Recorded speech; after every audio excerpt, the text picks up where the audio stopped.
kami demi Allah tidak pernah membenci manusianya terkait dengan waria. Dari situ kami dapat serangan yang luar biasa, bahkan diajak berperang. Oh ya. Bahwa sampai hari ini kami di Dai Muda tidak ada selembar pun permohonan proposal ke Pemda. Oh ya? Tidak ada. Tolong Pak Menteri kalaupun nonton ya perhatikan itu. Pak Menteri juga punya anak kan. Iya. Pak. Coba dibalik. Bagaimana kalau anak kita jadi korban seperti itu? Kalaupun itu betul-betul menjadi sebuah peraturan, maka kami sangat menolak keras itu dan akan melakukan segala macam bentuk upaya untuk menyampaikan dan menolak itu.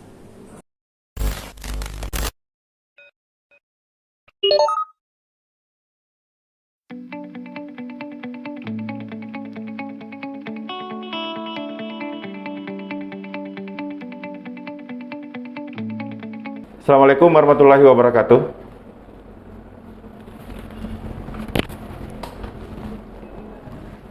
Kita ketemu lagi di channel Medium TV.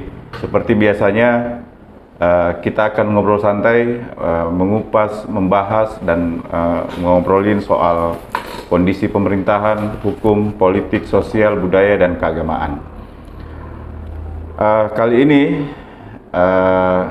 saya sudah kedatangan narasumber.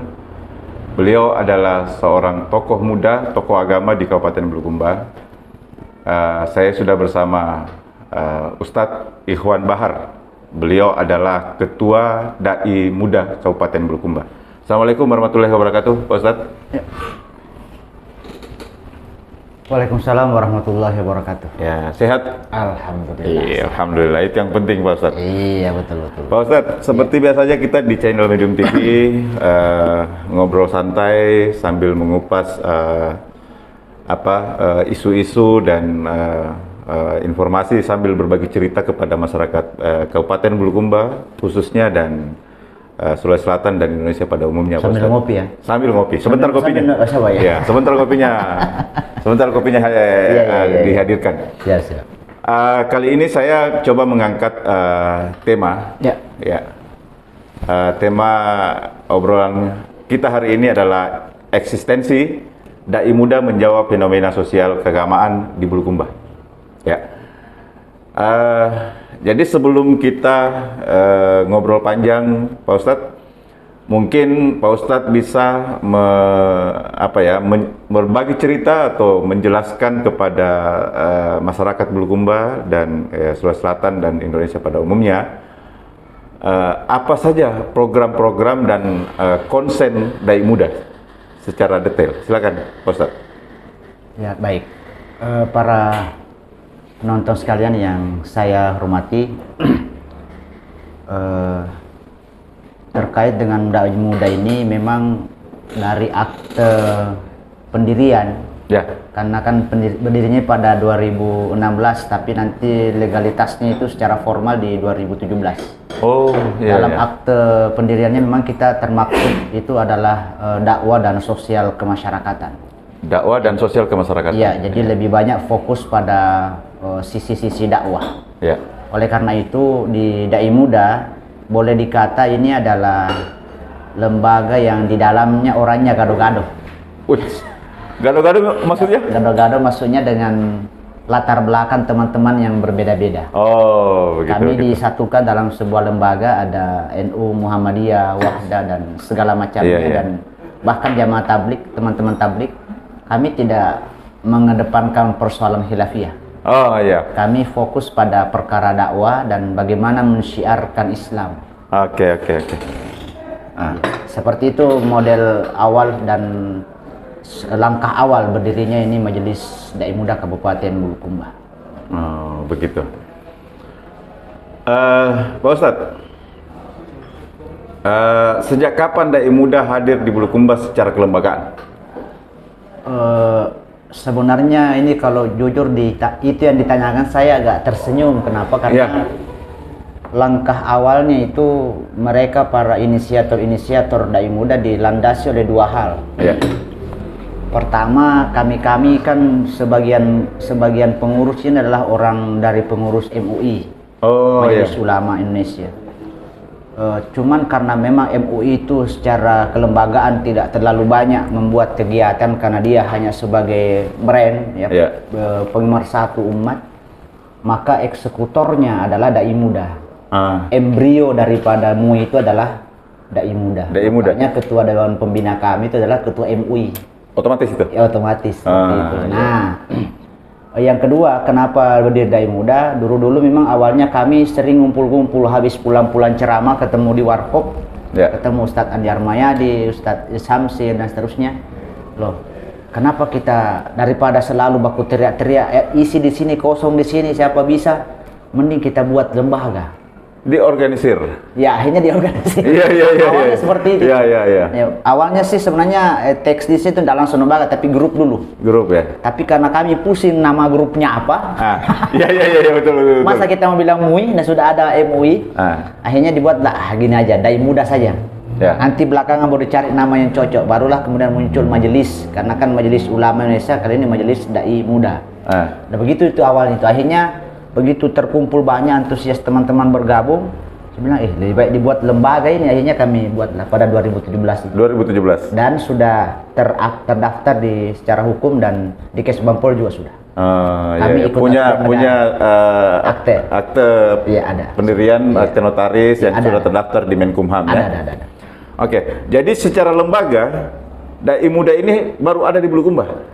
Itu tadi 2017. Iya, baru ada di Bulukumba. Sangat mudah. Iya. Dan mungkin data Indonesia, tapi kalau Sulsel belum ada. Di Sulsel belum ada. Belum ada. Baru kami sementara melebarkan sayap. Mudah-mudahan teman-teman di Bantaeng nonton. Sebentar saya kirim juga. Iya. Sekarang kami lagi menggagas, insya Allah bulan ini kami pelantikan untuk dai muda DPD, pengurus daerah di wilayah Bantaeng. Jadi status dai muda di Kabupaten Bulukumba itu pusat. Mungkin satu-satunya lembaga agama yang di Bulukumba, yang pusatnya di Bulukumba. Iya.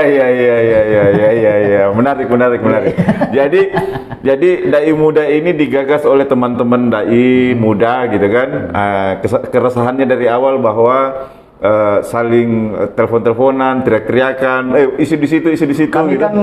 kami kan para dai saling kadang bertepatan. Misalnya Pak host yang bilang ada jadwal di sini, masuk lagi yang kedua. Nah, kita teman siapa yang kosong tolong ini. Akhirnya kami bentuk grup daripada susah komunikasinya. Tapi masalahnya pusing grupnya ini apa namanya. Iya. Agak itu dari situ akhirnya muncul itu.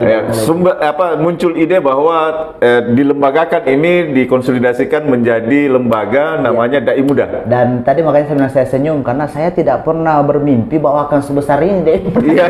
Bahkan sampai merambah kabupaten tetangga. Gitu. Pernah saya bermimpi. Jadi secara kelembagaan Pak Ketua sudah berpikir untuk merambah ke luar Kabupaten Bulukumba. Kami tidak berpikir untuk membentuk DPC. Mungkin kalau di Parpol kami tidak membentuk di kecamatan. Tidak membentuk di kecamatan. Jadi Bulukumba di kabupaten saja. Kabupaten. Provinsi? Makanya nanti di sini ada DPP, pusat berarti. Pusat. Nah, berarti ada provinsinya. Iya. Setelah provinsi kabupaten. Iya. Jadi saya mau bilang bahwa pengurus ketua DPP dai muda. Iya. Cuma kami belum florkan karena harus ada perubahan akte notaris kan. Begitu. Perubahan nama kami belum musyawarahkan, tapi secara de facto begitu. Iya. Aduh, menarik. Oke. Ustadz. Iya. Apa dai muda punya data soal? Punya data soal kejadian-kejadian yang tidak sesuai dengan kongres keagamaan kita di Bulukumba? Bukan punya data, terlalu banyak data. Terlalu banyak data? Iya.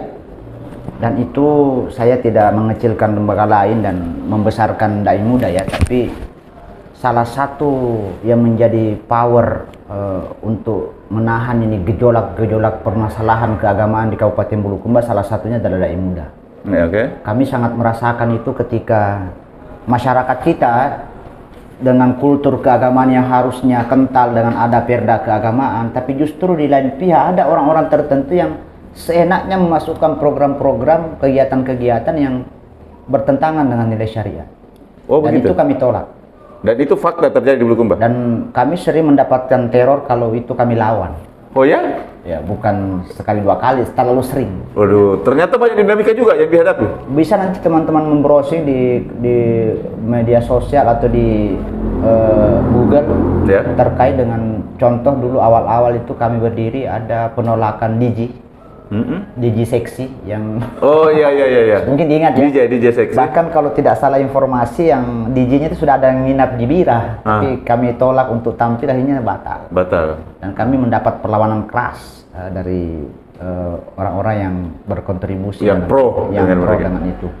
Terakhir kemudian sebelum corona terkait dengan waria, saya juga mohon izin di forum yang luar biasa ini, yang mudah-mudahan banyak nanti teman-teman yang bisa melihat. Kami demi Allah tidak pernah membenci manusianya terkait dengan waria. Kami siap kalau mereka mengadakan kegiatan pengajian untuk belajar agama. Cuma kami tidak senang dengan apa yang mereka lakukan, yang merubah kodrat dari laki-laki menjadi perempuan atau sebaliknya. Dan yang kami tantang karena mereka membuat kegiatan-kegiatan lomba ini, lomba itu, dan itu yang selalu dipertontonkan. Saya kira seluruh masyarakat Bulukumba memonitor di masa periode bupati sebelumnya ribut masalah 17 Agustus, Dai Muda melarang waria tampil kan? Iya, saya ingat. Terus? Di situ kami dapat serangan yang luar biasa, bahkan diajak berperang. Oh ya? Luar biasa. Dalam tanda kutip perang ya, tapi kan itu kan gorengan media. Betul. Nah, itu lucu yang dan banyak sabrek persoalan-persoalan yang di masyarakat, bahkan mereka mengadakan lomba busana dan seterusnya, catwalk di desa-desa, dan itu kami telusuri karena kami juga sangat berhubungan baik, berkomunikasi dengan baik dengan aparat. Sehingga begitu ada informasi langsung kami tangkap dan kami sampaikan kepada aparat, tolong dibatalkan kegiatan itu. Begitu. Jadi pada intinya khusus untuk mencegah mencegah perbuatan-perbuatan yang menurut teman-teman di lembaga Dai Muda ini itu melanggar syariat, melanggar keagamaan gitu ya. Oke, konsennya apa Dai Muda ini? Konsentrasinya kalau dilihat dari fakta yang selama ini kami lakukan sesuai anggaran dasar anggaran rumah tangga, kami hanya fokus pada 2. Pertama adalah dakwah, yang kedua pembinaan keagamaan. Pembinaan keagamaan yang dimaksudkan, kalau dakwah ini kan yang di atas mimbar. Apapun bentuknya, penting orang mengajarkan. Ceramah, dakwah. Kalau pembinaan yang saya maksud adalah pembinaan yang di semua level. Kami masuk mengaji di kantoran, di instansi, di masyarakat bawah. Bahkan teman-teman sekarang sudah punya TPA orang tua. Oh ya? Mudah-mudahan nanti kalau Medium TV ada waktu kita pada masanya tamat ini orang tua yang tidak ada giginya ya. Iya. Menarik. Ya. Sudah ya. Betul. Silakan diundang. Medium TV siap membackup. Dan itu mungkin pertama di Bulukumba. Iya. Pertama di Indonesia kan, mungkin ya. Selama ini kan TPA anak-anak. Iya, betul. Nanti insyaallah kalau tamat mereka kami mau wisuda. Iya. Jadi ada TPA orang tua. Ada banyak. Tadinya kan apa? Taman pengajian Al-Qur'an anak-anak biasanya. Ini taman pengajian orang tua. Waduh, luar biasa. Ini inovasi gitu menurut saya ya. Oke. Pak Ustadz, seberapa efektifkah Perda Syariat Islam mempengaruhi perilaku masyarakat kita yang pernah dibuat oleh DPRD di masa pemerintahan Pak Tabai Pabukori terhadap perilaku sosial masyarakat kita sekarang? Itu Perda kan di tahun 2005. Ya. Saya masih baru tamat kuliah S1. Melihat dari apa yang ada, bahkan perbincangan terkait Perda ini sudah berkali-kali kami gulirkan di tingkat MUI. Dan kemudian kami tidak lanjuti di Dai Muda. Andaikan ini kegiatan dan diskusi ini didengarkan oleh wakil rakyat kita di DPR, mungkin juga sudah ada langkah awal membicarakan bagaimana Perda ini lebih bertaji. Jadi saya tidak mengatakan efektif tidak efektif, sudah efektif, tapi mau lebih ditajamkan lagi. Lebih menggigit begitu ya? Menggigit lagi.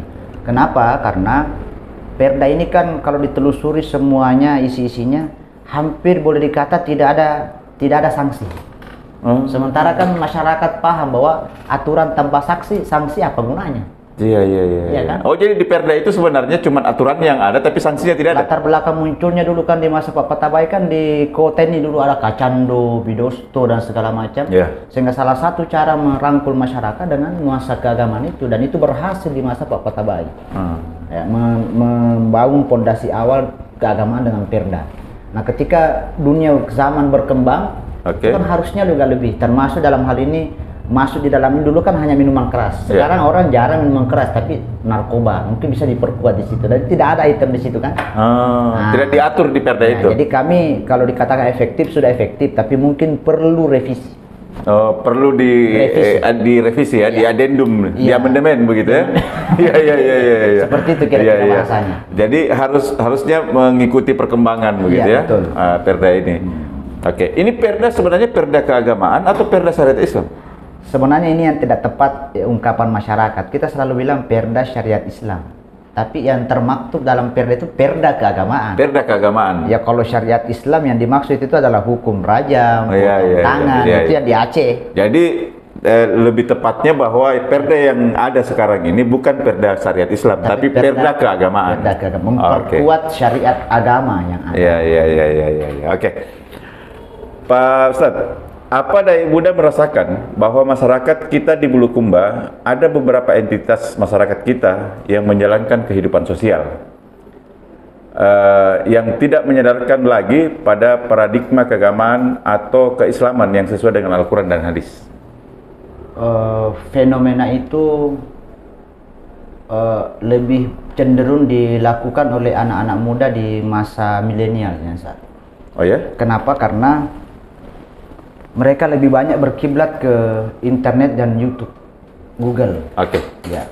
Sehingga dasar keagamaan mereka itu berwarna-warni. Sehingga dalam pelaksanaannya pun mereka tidak bisa konsisten pada satu mazhab. Sementara kadang dalam sholat saja kita tidak bisa sekaligus 4 mazhab dikerjakan. Iya. Mazhab yang satu besarkan basmalah, mazhab yang satu kecilkan basmalah. Masa dua-duanya kita kerja? Iya. Karena anak-anak kita ini tidak ada terpolarisasi dasar agamanya, basicnya. Mereka hanya belajar dari internet, Google, sementara di dalam kan itu semuanya ada. Ya tergantung browsingnya apa. Iya. Makanya saya tidak melarang itu bagus, tetapi harus ada guru pemandu. Ada guru pemandu. Nah, disinilah kami dai muda mengambil peran. Makanya waktu sebelum corona kami ada program namanya dai mengaji keliling. Kami ke sekolah-sekolah, ke kampus-kampus mengajarkan anak-anak tentang fikih sholat, fikih ibadah, cara berhadas, cara bersuci, supaya mereka ada dasar. Wah, memang saya dengar langsung dari ustadznya begini. Karena kalau hanya belajar dari internet itu kan susah anak-anak kita memilah-milih. Oh ini yang benar, ini yang tidak benar, ini yang sahih, ini yang tidak sahih. Seperti itu kondisinya. Kondisinya seperti itu ya? Iya, masyarakat. Kita minum kopi dulu Pak Ustadz. Siap. Aduh, enak juga ini, banyak pengetahuan ternyata yang masyarakat Bulukumba tidak tahu soal bagaimana. Tadi saja perda keagamaan, orang bilang perda syariat Islam.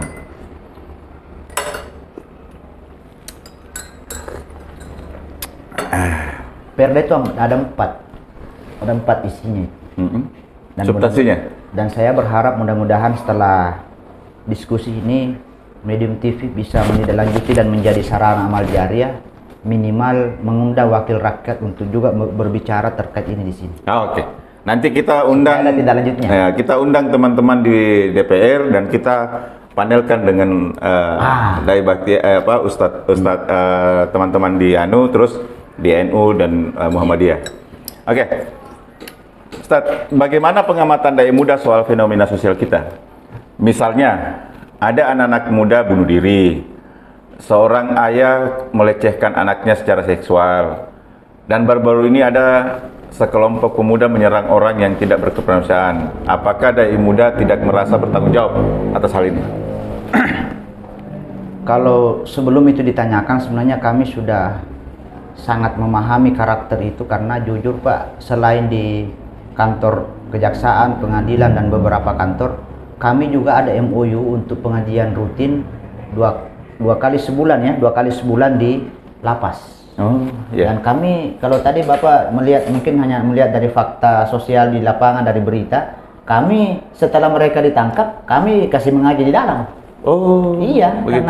Kami masuk ke dalam ya? Masuk. Ya, kami terakhir ini yang Jumat lalu terakhir kami ada jadwal rutin. Ada 2 kali dalam. kalau boleh ikut nantilah. Boleh.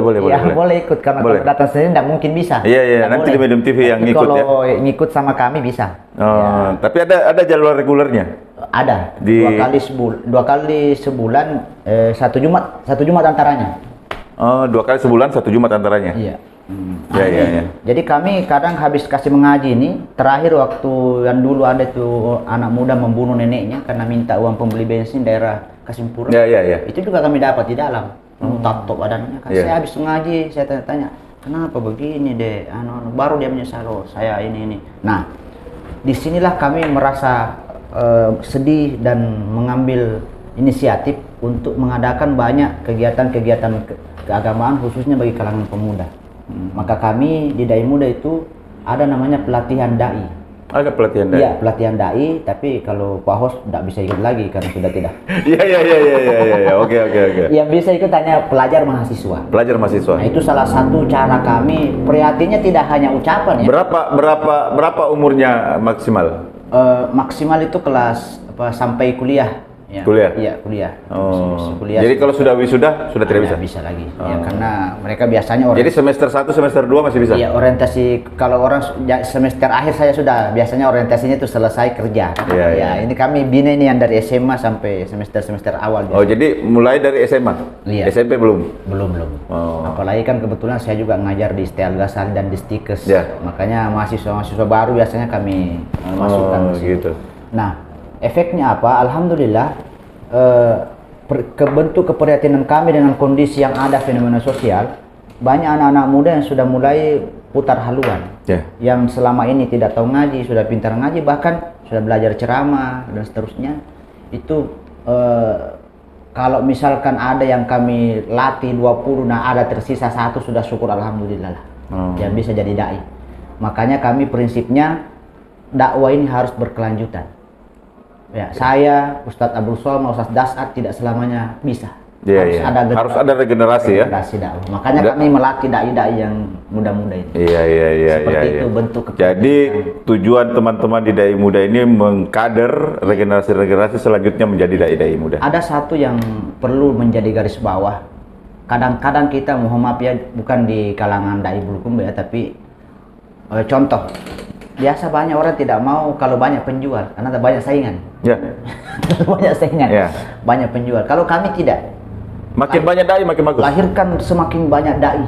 Ya, karena kenapa ini amal jariah kita yang dai-dai tua nanti. Yang kedua, persoalan nanti diambil jobnya, kaplingnya diambil. Rezeki sudah diatur oleh Allah. Iya. Penjual saya di pasar berdekatan nanti masing-masing ada rezekinya. Tidak usah khawatir. Betul. Saya enggak. Iya. Pak Ustadz, berapa orang semua pengurus Dai Muda? Kalau kemarin yang dilantik itu 38. Dan semua efektif? Pengurus inti. Semua efektif? Semua aktif? Karena memang kami terseleksi. Agak ketat di Dai Muda. Oh ya? Kalau biasanya di lembaga-lembaga lain ada surat pengunduran diri baru mundur. Kalau kami keluar dari grup tanpa alasan dan tidak jelas itu langsung berhenti. Langsung berhenti? Dari grup WA ya? Dari grup WA saja nih? Iya. Ketat ya. Yang kedua, di bawah kami ada namanya kader. Kader ini sudah angkatan ke-9. Oh, angkatan ke-9? Ya, sudah. Jadi nanti kalau diadakan lagi angkatan ke-10, rata-rata satu kali angkatan itu 20 sampai 30. Mulai dari angkatan pertama sampai angkatan ke-9 yang sudah dilewati. Sudah berapa kader yang diciptakan oleh Dai Muda? Tidak banyak. Berapa? Kisaran? Inilah yang masuk di pengurus. Kalau mereka sudah jadi, masuk jadi pengurus. 30 ini? Iya. Jadi semua pengurus ini semua siap mendakwah? Oh, siap. Oh, gitu. Bahkan kader-kader yang militan ini sudah siap, sudah jadi. Oh, gitu. Kapan saja, ya. Tidak ada sistemnya bahwa saya tidak bisa, ini harus bisa. Oke. Terus di lembaga ini kan butuh operasional, butuh penggerak dan apa segala macam. Nah, ini yang menarik dan pertanyaan ini agak susah. Iya. Di mana sumber dananya? Dai Muda ini. Dan saya dari awal tadi di mobil saya sudah perkirakan pasti ditanya itu. Iya. Oke. Apalagi ini berupa lembaga begitu kan? Iya. Jadi sejak awal berdirinya Dai Muda di pemerintahan sebelumnya sekarang ya. Iya. Saya sudah dan berani saya bilang di depan publik bahwa sampai hari ini kami di Dai Muda tidak ada selembar pun permohonan proposal ke Pemda. Oh ya? Tidak ada. Mulai dari terbentuknya dari 2017 sampai hari ini? Sampai hari ini. Iya. Kalaupun kami pergunakan ruang pola itu hanya persuratan untuk menggunakan fasilitas, bukan permintaan dana. Bukan permintaan dana. Apa yang ada pada hari ini dengan segala pencapaian itu semua murni daripada usaha kami Tapi bukan kami tidak minta ya. Iya. Belum saatnya. Belum ada aja nanti saatnya kami. Jadi sumber dananya dari mana? Sumber dana yang kami pergunakan adalah pertama infak dari teman-teman, yang kedua banyak di luar sana simpatisan. Oh gitu. Ada donatur? Tidak, tapi satu kali di Koli itu sudah. Oh gitu. Iya. Mereka juga tidak mau jadi donatur? Tidak mau disebut donatur, tapi kalau mereka kami butuh langsung. Contoh ketika kami dulu adakan kajian di taman itu, di taman kota. Iya, di taman kota. Itu awalnya memang susah cari snacknya, kami udah tapi begitu masyarakat sudah lihat, ternyata mereka tanpa diminta begitu Jumat pagi sudah, Ustaz ada sebentar ya? Bilang ada. Oh ini. Datang kadang lebih. Iya. Bahkan yang lucu, non muslim pun nyumbang. Oh iya, alhamdulillah ya. Karena ternyata saya pernah tanya, loh kenapa nyumbang? Anda kan tidak Islam. Iya. Dia bilang sejak adanya nih pengajian begini Pak, malam-malam itu tidak ada lagi anak-anak ribut berkelahi di sini. Bagus. Oh begitu. Ya, jadi rutinitas sekarang sampai sekarang ya? Sekarang kan nggak bisa karena corona. Nanti insya Allah karena sudah mulai kelandai ini, awal tahun depan kami mulai Januari. Oh tahun depan mulai. Jadi intinya sumber dananya itu dari simpatisan, dari hamba Allah yang tidak mau disebutkan. Oh iya, saya namanya. tambah kemarin kan Bulukumba waktu banyak kedapatan tadi ditanyakan juga ada yang bawa badik, anak-anak berkelahi, angkat motor di Kapolres bilang ke saya, Ustadz gimana solusinya? Bilang, sebelum corona dulu kami sering adakan pengajian di Ceking. Maka mungkin dalam waktu dekat, mungkin kami undang juga Medium TV. Saya dengan Pak Kapolres akan mengumpulkan anak muda untuk ngopi bersama Kapolres, 1 jam bersama Kapolres di Taman Ceking. Taman Ceking? Iya, karena di situ paling rawan. Oh iya. Paling banyak. Oke. Wah menarik sekali nih Pak Ustadz. Iya. Pak Ustadz,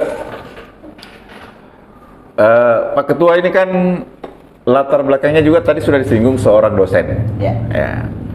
Bagaimana menurut perspektif Pak Ketua soal peraturan Menteri Pendidikan Nadiem yang lagi viral? Viral diprotes oleh beberapa ormas soal peraturan seks bebas di kampus. Diksi yang dibangun di peraturan itu kan yang diprotes yaitu tanpa persetujuan korban. Yang dimaknai bahwa jika disetujui oleh korban berarti itu sah sesuai undang-undang, lalu bagaimana dengan agama? Sebenarnya ada aturannya nih, ada beberapa peraturan yang kita dapatkan, ada beberapa poin, tapi mungkin inti pertanyaannya Ustadz Bahar sudah bisa paham. Tangkap, silakan. Sebenarnya dari sejak munculnya berita itu, kami juga sudah mendiskusikan itu, tapi baru saya menulis menunggu respon dari teman-teman, tanggapan-tanggapan dari masing-masing teman-teman, belum saya tulis secara keseluruhan. Tapi secara garis besar kami menilai ini Pak Menteri ini terlalu mudah membuat sebuah aturan sementara dia tidak pernah melihat bahwa di Indonesia ini kan masyarakatnya sangat luar biasa, jumlah penduduk muslim terbesar di Indonesia kan Indonesia. Sementara dari sisi agama itu kan sangat tidak benar dan tidak tepat. Maka sangat kontradiktif sebenarnya. Sangat. Dan kalaupun itu betul-betul menjadi sebuah peraturan, maka kami sangat menolak keras itu dan akan melakukan segala macam bentuk upaya untuk menyampaikan dan menolak itu. Mungkin ketika ini nanti kami diskusikan terkait ini, kami tidak mau hanya berteori, berkotek-kotek di media sosial, di Facebook. Setelah ini kami akan membuat langkah untuk mendatangi DPR. Oh begitu. Biarlah DPR yang menyampaikan suara kami karena mereka wakil kita kan. Intinya bahwa dari muda menolak itu. Iya betul. Tidak seperti itu. Sudah negara kita sudah seperti ini pergaulan anak, tambah lagi seperti itu. Waduh, tidak adakah solusi lain yang lebih arif dan bijak dibandingkan itu? Mari kita tidak melihat hanya hari ini loh. Tapi bagaimana generasi kita 10 tahun, 20 tahun yang akan datang. Itu. Tolong Pak Menteri kalaupun nonton ya perhatikan itu. Pak Menteri juga punya anak kan. Coba dibalik. Bagaimana kalau anak kita jadi korbannya seperti itu. Pesannya ke Pak Menteri langsung. Pesan saya ke Pak Menteri, tolong dipertimbangkan kembali bahwa kultur masyarakat kita adalah kultur keagamaan. Maka jangan cuma buka undang-undang, tapi buka juga kitab-kitab suci agama untuk bahan perbandingan. Bahwa tidak ada agama yang membolehkan hal seperti itu. Oke. Nah, terakhir ini. Belum habis kopinya. Iya, diminum. Ini isu yang masih lagi hangat-hangat di. bagaimana tanggapan Ketua Dai Muda Kabupaten Bulukumba soal pernyataan salah satu penggiat medsos, media sosial, Armando, yang katanya sholat 5 waktu itu tidak diatur di Al-Quran. Bagaimana menurut Pak Ketua? Memang tidak diatur, tapi kalau orang seperti ini ngomong kan, saya lihat ini orang, ya tidak menyebut nama ya, tapi banyak yang setipe dengan ini. Ada ungkapan orang Arab itu, bul ala zamzam fatu'ra. Kalau mau terkenal kencingi sumur zamzam. Kalau mau terkenal bikin sesuatu yang orang semua ribut. Sama dengan ini, selalu mencari cara-cara untuk orang semua ribut dan mencari pembenaran di belakangan. Kalau itu jawabannya kan gampang. Memang tidak ada di Al-Quran, tapi bukankah dasar agama kita yang dua? Taraktu fikum amrayni lan tadillu abada ma in tamassaktum bihima kitaballah wa sunnata rasulih. Kutinggalkan pada kalian 2 pusaka, kitab suci Al-Quran dan hadis. Al-Quran itu kan memang tidak semuanya dijelaskan, tidak ada dalam Al-Quran setelah takbir, kemudian baca Fatihah, baca surah, sujud, ruku, tidak ada. Karena Al-Quran itu hanya garis besar. Kalau semuanya dijelaskan dalam Al-Quran termasuk waktu-waktu sholat, Al-Quran bisa kira-kira 1 meter tebalnya. Iya, betul. Makanya datanglah hadis yang memperjelas itu daripada keterangan Al-Quran. Jadi sebenarnya ungkapannya itu kalau dibalikin nanti viral, ribut masyarakat, dia bilang, iya memang tidak ada karena hadis yang menjelas, ya selesai. Oh gitu. Ya sebenarnya kalau saya tidak perlu ditanggapi. Jadi menurut Ustadz Bahar bahwa sebenarnya ini kalau kita mau logikakan logikakan bahwa Al-Quran itu adalah undang-undangnya. Nah, setelah ada undang-undangnya, ada peraturan menteri yang harus dijabarkan, juknisnya apa segala macam, begitu ya. Betul. Dan menurut Ustadz Bahar bahwa Armando ini cuma sekedar mencari popularitas. Iya, begitu. Enggak usahlah terlalu. Yang begini kan ungkapan tidak penting sebenarnya. Biar anak-anak juga tahu bahwa memang tidak ada. Jadi biar anak-anak tahu sebenarnya. Tidak perlu seorang profesor, seorang Armando begini memberikan bahwa Al-Quran itu tidak diatur dalam. Oh begitu. Tidak perlu. Yang lebih dipentingkan itu adalah bagaimana agar anak-anak ini mau sholat. Tidak usahlah hal-hal seperti itu yang diungkapkan. Bikin pusing masyarakat. Oke. Terakhir, Ustadz, apa harapannya Ustadz Bahar sebagai Ketua Dai Muda Kabupaten Bulukumba kepada masyarakat Kabupaten Bulukumba, masyarakat Sulawesi Selatan, dan masyarakat Indonesia pada umumnya? Silakan. Iya, harapan kami ada 2. Yang pertama adalah dari sisi kelembagaan. Saya berharap mudah-mudahan di luar sana teman-teman yang masih muda atau mungkin sudah tua tapi berjiwa muda, mari kita mencetak generasi-generasi dakwah di bawah kita. Dakwah ini tidak boleh terputus. Ini sholat, kita tahu sholat tentang puasa dan seterusnya ini karena adanya dai yang menyampaikan ke kita. Ya, jadi harus kita punya regenerasi.